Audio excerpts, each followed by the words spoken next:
Welcome to our Sustainable and Prosperous Africa video blog series, where we discuss issues where we're trying to bring countries that right balance between sustainable development and prosperity. And the topic that we want to talk about today is the tremendous crisis that is happening in coastal areas of West Africa and what can be done about it. So we invited Peter Kristensen, lead environmental specialist in our Africa Sustainable Development team.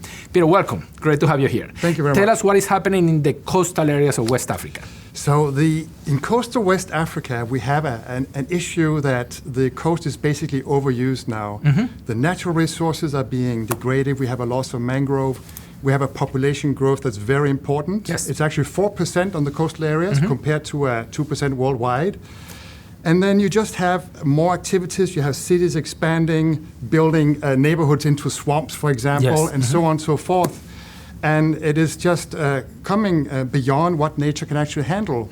So the effects we see of this is coastal erosion, for example. We have large infrastructure like ports or dams retaining sediments.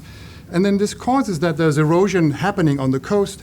And who's losing here? It's the local people who live on the coast. Local communities. Yes, absolutely. So what can be done about it? Because I've seen the activities and the programs that are beginning to happen, and I think that there's tremendous hope. I mean, the challenges are great, but I think that there are practical solutions. What can be done? Right. What can the World Bank do? Right. So actually the solutions are in essence very simple, because what you need to do to prevent erosion is to let that sediment pass by the big infrastructure. Or you should avoid taking it away, because there's a lot of sand mining. Okay. So all the building that's been built, all the roads, the sand has to come from somewhere. And that is a big issue in West Africa and actually globally also. Absolutely. Now tell me what the countries are doing, because I see a lot of leadership at the country level. They see this as a really important problem that they need to tackle today. That's right.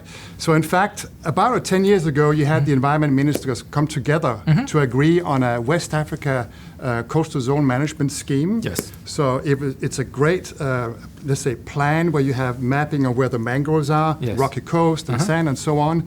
And they came together to commit to try and manage this jointly. Yes. So this is 10 years ago.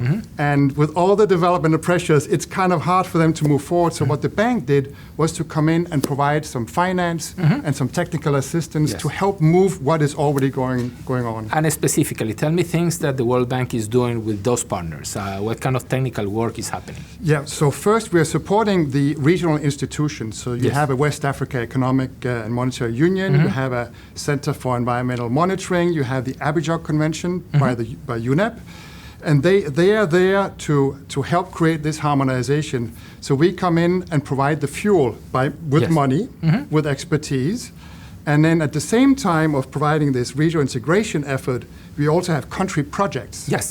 That invest in hard solutions like moving that sand from around the ports, help restore mangroves or manage mangroves or manage the backland of the mangroves, and also do, and this is important, the local action. So communities. So something happens in Africa and many other places. You have high-level decisions that decide big infrastructure, and sometimes the local people are forgotten a little bit.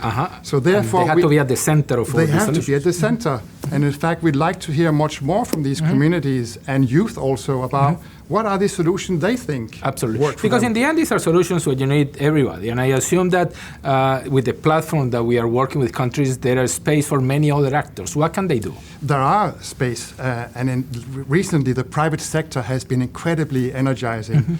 They have proposed to create a fund that will help spur new projects, develop new projects for them, also provide some of the information they need, because they tell us, we don't know how big the erosion issue is. We didn't know this was going to come. We don't have the information. We are interested in doing profitable projects and investments that help on sustainable development and for their companies. So it's local communities, it's local governments, the private sector, the national governments, the World Bank, and many other financiers. Much to be done. Stay tuned, because this is not a project that is just beginning, and we need everybody to come into the West Africa Coastal Action. Thank you so much. Thank you very much.